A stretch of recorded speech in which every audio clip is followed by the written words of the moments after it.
कि एक कुआं ऐसा देखा जिसमें लगी है आग, कादा कीचड़ जल रहा मछली खेले फाग। मछली ना अबोध बालक है, उसे कोई ज्ञान नहीं है, ना तो आध्यात्मिक, ना राजनीतिक, ना सामाजिक। अब वो भी नहीं बता सकता, तो वो ये बता दे कि भाई 2024 में कितनी सीटें कौन सी पार्टी को मिलेगी, घोषणा कर दे। ये भी नहीं बता सकता, तो मेरा एक छोटा सा प्रश्न है, श्वास लेते हुए एक स्वर का उच्चारण कर दे, मैं उसके सारे ज्ञान को प्रणाम करूं। उस बालक को प्रमोट किया जा रहा है ना, उसको मैं कहता हूं बेटा पहले एक बार भारतीय संविधान पढ़ ले, संविधान में क्या लिखा हुआ है। ये हमारे दो ग्रीन कार्ड ये सब मिलते थे, तो वो संविधान पढ़ लेगा तो उसको समझ में आ जाएगी। अभी किसी दूसरी पार्टी का शासन होता तो 2 मिनट में पुलिस पकड़ के अंदर कर देती, जमानत नहीं होती, उसकी राष्ट्रद्रोह का मुकदमा लग जाता। पूरी व्यवस्थापिका, कार्यपालिका और न्यायपालिका है, तीनों पे कब्जा हो गया नाग कंपनी का। नमस्कार, आप देख रहे हैं DS4, मैं हूं आपके साथ नफीसा। एक बाबा हैं जो कभी चमत्कारों को लेकर चर्चाओं में बने रहे, तो कभी अपने भाई की विवादित वीडियो को लेकर चर्चा में बने रहे। लेकिन और बाबा ने ही ये नारा भी दिया था कि तुम मेरा साथ दो तो मैं तुम्हें हिंदू राष्ट्र दूंगा। ऐसी कई बयान सामने आ रहे हैं हिंदू राष्ट्र को लेकर, यानी कि कहा जा रहा है कि चुनाव नजदीक है। क्या इस तरीके से एजेंडा फिट किया जा रहा है? इसके राजनीतिक मायने क्या है और इसको लेकर सियासत कितनी गर्मा रही है, उस सब चीजों पर चर्चा करेंगे। और इसी सिलसिले में बातचीत करने के लिए हमारे साथ है हर्षानंद जी। तो स्वामी जी, स्वागत है आपका हमारे चैनल पर। स्वामी जी, हिंदू राष्ट्र की मांगे और जो आवाज है वो दिन प्रतिदिन तेज होती जा रही है, उससे आप क्या समझ रहे हैं? ये इसके अलग अलग उत्तर होंगे। राजनीतिक उत्तर तो यही है कि वोटों का ध्रुवीकरण है, उसके लिए सारा ये सब नियोजन किया जा रहा है। और धार्मिक उत्तर ये है कि हिंदू जो है वो एक जीवन पद्धति है, उसका धर्म से कोई लेना देना नहीं है। जिसका मन वचन कर्म एक, वो हिंदू है, वो चाहे कोई भी हो सकता है, मुस्लिम हो, सिख हो, ईसाई हो, जैन हो, बौद्ध हो, यहूदी हो, पारसी हो, उससे कोई फ़र्क नहीं पड़ता बेटा। हिंदुस्तान का रहने वाला हर नागरिक हिंदू है। हिंदुस्तान एक विविधता में एकता का प्रयोग है सारी दुनिया के लिए, कि एक लोकतंत्र ऐसा बनेगा जब सब लोग बराबरी के साथ एक दूसरे की मदद करते हुए, जैसे शरीर के अंग एक दूसरे की मदद करते हैं, इस तरह से हम भारत को प्रकृति का खूबसूरत गुलदस्ता बनाएंगे। तो ये बात सच है कि पिछले दिनों से जो चल रहा है देश में, जो वैमनस्य का वातावरण बनाया जा रहा है, इसमें सीधा सीधा वोटों का ध्रुवीकरण है। और ये जो राजनीतिक बिसात बिछाई जा रही है, इससे भले वो सत्ता में आ जाएं, लेकिन देश कमज़ोर होगा। और मेरा ये कहना है, व्यक्ति से बड़ी संस्था, संस्था से बड़ा राष्ट्र, और राष्ट्र से बड़ी मानवता होती है। क्योंकि दुनिया इस समय ग्लोबल विलेज में तब्दील हो चुकी है। अगर हम चाहते हैं कि भारत दुनिया के मस्तक पर सुशोभित हो, तो हमें ऐसी खुली सोच के साथ समाज के बीच जाना पड़ेगा। तो सनातन जो है ये धर्म है, ये हमें प्रकृति से प्यार करना सिखाता है, पुरुषार्थ करना सिखाता है, और सब जीवों के कल्याण की भावना रखता है। अगर उसको हम ठीक से समझेंगे तो ये सनातन के चरणों में दुनिया आके बैठेगी। लेकिन ये जो हिंदू राष्ट्र के नाम पे जो वातावरण बनाया जा रहा है, इससे हम बहुत छोटे संकीर्ण होते चले जाएंगे और सारी दुनिया में हम हाशिए पर चले जाएंगे। लेकिन स्वामी जी, मेरा सवाल ये है कि हिंदू राष्ट्र की मांग करना कितना सही, क्योंकि यहाँ तो हर अलग अलग धर्म के लोग रहते हैं, मोहब्बत के साथ रहते हैं। तो ऐसे में एक धर्म सामने आया, वो कहे कि मुझे ये हिंदू राष्ट्र चाहिए। नहीं, मुझे धर्म की व्याख्या भी करना पड़ेगी। नमक खारा, शक्कर मीठी, नीम कड़वा, ऐसे प्रकृति ने चींटी से हाथी तक हर जीव को अपने गुण धर्म के साथ प्रकट किया है।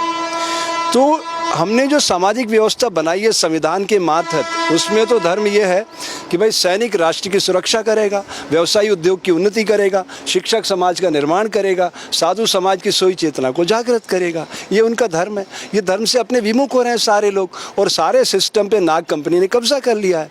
मैं तो कह रहा हूँ अब भाजपा का शासन नहीं है, ये नाग कंपनी का शासन है। नरेंद्र, अमित, गौतम अडानी का पैसा है, उस मदारी की चंग पे ये दोनों नाच रहे हैं। इससे एक अच्छे राष्ट्र का निर्माण नहीं होगा। और हमें चाहिए अब इस समय में सनातन संस्कृति के प्रचारकों को खुले मैदान में आना चाहिए और सनातन संस्कृति की रक्षा करना चाहिए। ये सनातन संस्कृति पर चोट करने की साजिश की जा रही है, इसको रोका जाना चाहिए। मेरा ये कहना है, व्यक्ति से बड़ी संस्था, संस्था से बड़ा राष्ट्र, राष्ट्र से बड़ी मानवता। मैं बार बार दोहराऊंगा, हम मानवता के पुजारी हैं। सनातन सबको, सब में अपना ही स्वरूप देखता है। अगर हम इस रूप को लेकर चलेंगे तो सनातन का वैभव फैलेगा। और ये जो चुनावी समीकरण है, ये राजनीतिक विचारधारा की लड़ाई होती है। ऐसे थोड़ी होता है कि आप दूसरे राजनीतिक दलों को हाशिए पर खड़ा कर दो। अरे प्रतिपक्ष की भी बड़ी भूमिका होती है। ये जो जैसे बैलगाड़ी है, उसके दोनों पहिए समानांतर चलते हैं तो व्यवस्था आगे बढ़ती है। ये क्या कर रहे हैं, सारे सिस्टम को अपाहिज बना रहे, गौतम का पैसा लगा करके। आप देख रहे हैं सदन के अंदर पिछले दिनों में क्या हलचल है, क्या हो रहा है। मेरा ये कहना है कि हमारी जो पूरी व्यवस्थापिका, कार्यपालिका और न्यायपालिका है, तीनों पे कब्जा हो गया नाग कंपनी का। अगर ये ऐसे ही चलता रहा तो फिर लोकतंत्र हमारा सिर्फ किताबों में रह जाएगा, व्यवहारिक जीवन में इसका कोई मतलब नहीं दिखाई देगा। लेकिन सर धीरेन्द्र शास्त्री तो कह रहे हैं कि हिंदुओं को ज्यादा बच्चे पैदा करने चाहिए, हिंदू राष्ट्र अब नहीं बन पाया जब सारी चीजें एक हैं, यानी कि सरकार में हिंदुत्व के जो नुमाइंदे बैठे हैं, हिंदू राष्ट्र की बात करने वाले बैठे हैं, तो तब अब जब हिंदू राष्ट्र नहीं बन पाएगा तो कब बनेगा? तो कह रहे हैं ना कि सामने आइए, खासकर सनातन धर्म एक हो जाइए, हिंदुओं को जागरूक कर रहे हैं। नहीं, उस बालक को प्रमोट किया जा रहा है ना, उसको मैं कहता हूँ बेटा पहले एक बार भारतीय संविधान पढ़ ले, संविधान में क्या लिखा हुआ है। ये हम दो हमारे दो ग्रीन कार्ड ये सब मिलते थे, वो संविधान पढ़ लेगा तो उसको समझ में आ जाएगी। अभी किसी दूसरी पार्टी का शासन होता तो 2 मिनट में पुलिस पकड़ के अंदर कर देती, जमानत नहीं होती, उसकी राष्ट्रद्रोह का मुकदमा लग जाता। लेकिन ये राजनीतिक दल यही चाहते हैं, वोटों का ध्रुवीकरण करने के लिए ऐसे मूर्ख लोगों को आगे करके और उनको आगे मोहरा बना करके अपने वोटों का ध्रुवीकरण कर रहे हैं। इसके पीछे और कोई घटना नहीं है। और वो जिसके नाम पे इतनी बड़ी दुकान चला रहा है, मैं बार बार कह रहा हूँ, इस दुनिया में ये पाखंड अंधविश्वास हटाने के लिए कबीर साहब ने कितनी बड़ी बड़ी बातें कही अपने ज़माने में। कबीर जैसा आध्यात्मिक नक्षत्र मेरी दृष्टि में आज तक भारत की धरती पे कोई नहीं हुआ। उसने एक लाइन में कह दिया कि एक कुआं ऐसा देखा जिसमें लगी है आग, कादा कीचड़ जल रहा, मछली खेले फाग। मछली नाम आत्मा का है, आत्मा से मुलाकात करने के लिए सनातन संस्कृति है, उसमें हमारे पतंजलि ने अष्टांग योग दिया, यम नियम आसन प्राणायाम प्रत्याहार धारणा ध्यान समाधिश्च योगाश्चित्त वृत्ति निरोधाः। गौतम बुद्ध ने आत्मा के साथ मुलाकात का रास्ता दिया। हम भूल चुके हैं, हम अपने पूर्वजों को भूल रहे हैं। इससे एक अच्छे राष्ट्र का निर्माण नहीं होगा। ये सनातन संस्कृति के पुजारी सिकंदर की राह पर चल पड़े हैं, ये लुटेरे बनना चाहते हैं, डकैत बनना चाहते हैं, इससे अच्छे राष्ट्र का निर्माण थोड़ी होगा। लेकिन स्वामी जी बाबा कह रहे हैं कि कायदे में रहोगे तो फायदे में रहोगे। हाँ, यही तो है, ये डरा धमका करके समाज को। अब आप देखिए, सनातन संस्कृति में हमने ये भगवा पहना, ये सूर्य भगवान का कलर है, ये जगत को सूर्य भगवान प्रकाशित करते हैं। और इस वस्त्र को पहन के लोग क्या कर रहे हैं? समाज में विध्वंस फैला रहे हैं, वैमनस्य फैला रहे हैं, जातियों के नाम पे समाज को बांट रहे हैं। अरे सबको पता है कि भारत जातियों का अजायब घर है, विविधता में एकता इस देश की हमेशा से पहचान रही है, और ये लोकतांत्रिक प्रयोगशाला है दुनिया के लिए। अगर ये सफल हो जाती है तो दुनिया में सब बराबरी गैर बराबरी सब हमेशा हमेशा के लिए समाप्त हो जाएगी, राजा और रंग का भेद खत्म हो जाएगा। ये तो रियासतों का बटा हुआ देश था, रियासतें क्या करती थी?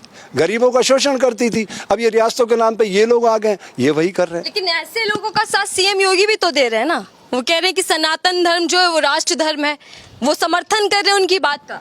नहीं, मेरा ये कहना है, योगी आदित्यनाथ जी उत्तर प्रदेश के मुख्यमंत्री हैं, राइट?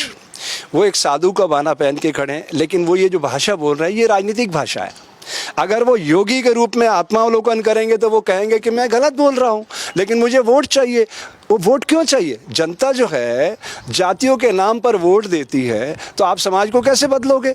जनता को ऊपर उठ के सोचना चाहिए। सबसे बड़ी लड़ाई तो जनता की है।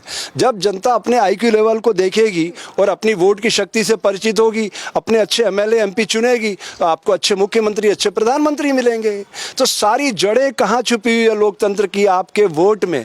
और जब तक वोट का सदुपयोग नहीं होगा, गुंडे मवाली अपराधी किस्म के लोग पहुंचते रहेंगे। अब आप बताइए, हम समानता की बात करते हैं, लोकसभा के अंदर कितनी महिलाएं हैं आज की तारीख में? देश 47 में आज़ाद हुआ, 2023 में हम खड़े हैं। महिलाओं का रिप्रेजेंटेशन क्या है? अरे बराबर की भागीदार है, अर्धनारीश्वर स्वरूप है भारत। हम योग के जनक योगेश्वर भोलेनाथ को मानते हैं, वो अर्धनारीश्वर स्वरूप है। स्त्री को जब तक बराबरी का हक नहीं देंगे, कैसे लोकतंत्र स्थापित हो जाएगा? आप बताइए। और ये जातियों के नाम पे वोट कब तक चलते रहेंगे? मेरा ये कहना है, अगर हम सच्चा लोकतंत्र बनाना चाहते हैं भारत में, तो आईक्यू लेवल पे हमें काम करना पड़ेगा। जो गलती कांग्रेस ने की, उसी की जेरोक्स कॉपी को ये बीजेपी बड़ा कर रही है। कांग्रेस ने पूरे सिस्टम पे जंग लगा दी, और उस जंग की अब सारा दुरुपयोग ये भाजपा कर रही है। भाजपा हाशिए पे चली गई है, और इसके पर्दे के पीछे से अब नाग कंपनी स्टैब्लिश हो चुकी है। स्वामी जी, एक तरफ तो पीएम मोदी कहते हैं कि पसमंदा मुसलमानों से जुड़ो, उनको लुभाओ, लेकिन दूसरी तरफ उनके नेता मुसलमानों के खिलाफ बयान दे देते हैं। तो ये कैसी राजनीति? मेरे सैकड़ों बयान यूट्यूब पर मौजूद हैं। 2 तरह के मानव शरीर में कॉम्प्लेक्स होते हैं। मैं योग विषय का विद्यार्थी हूँ। Superiority complex, infinity complex. Infinity complex में आदमी डिप्रेशन का शिकार हो जाता है, वो सोचता है मैं तो बहुत घिरा हुआ हूँ, कमज़ोर हूँ, अपाइज हूँ। और सुपीरिटी कॉम्प्लेक्स में उसे क्या हो जाता है? रावण की तरह अहंकार हो जाता है, मेरे जैसा कोई है नहीं। मैं कितनी बार कह चुका हूँ कि देश का पंत प्रधान मानसिक रूप से बीमार व्यक्ति है, उसे अच्छी चिकित्सा की ज़रूरत है। जिस दिन वो अच्छी चिकित्सा करा लेगा, वो भारत में नहीं करा सकता तो विदेश में चला जाए। जिस दिन चिकित्सा करा ही उसने उसका माइंड सेट हो गया, उसको लगेगा कि मुझे तो इस भारत के लोगों ने इतना प्यार दिया है कि मुझे तो महात्मा गांधी से बड़ी रेखा खींचना है। बाबा धीरेन्द्र शास्त्री के लिए क्या आप क्या कहेंगे? मैं देखिए पहले भी कह चुका हूँ, वो अबोध बालक है, उसे कोई ज्ञान नहीं है, ना तो आध्यात्मिक, ना राजनीतिक, ना सामाजिक। उससे पूछ लो अगर आप प्रश्न, ठीक है वो लोगों के दिल की बात पढ़ लेता है, तो मैं उससे ये पूछना चाहता हूँ कि उसको ये सब पता था तो अडानी के जरिए हमारे देश की जनता का अरबों रुपया डूब गया, वो रुकवा लेता बच्चा, अगर उसमें इतना ज्ञान है तो। और इतना वो भी नहीं बता सकता तो वो ये बता दे कि भाई 2024 में कितनी सीटें कौन सी पार्टी को मिलेगी, घोषणा कर दे। ये भी नहीं बता सकता तो मेरा एक छोटा सा प्रश्न है, श्वास लेते हुए एक स्वर का उच्चारण कर दे, मैं उसके सारे ज्ञान को प्रणाम कर लूंगा। चलिए ठीक है, बहुत बहुत धन्यवाद हमसे बातचीत करने के लिए। स्वामी जी हैं जो कह रहे हैं कि असल मुद्दों को गायब करने के लिए, असल मुद्दों को उससे भटकाने के लिए हिंदू राष्ट्र का मुद्दा उठाया जा रहा है। ऋषि की आवाजें तेज हो रही है, हालांकि असल मुद्दों पर बातचीत होनी चाहिए। फिलहाल के लिए दीजिए इजाजत।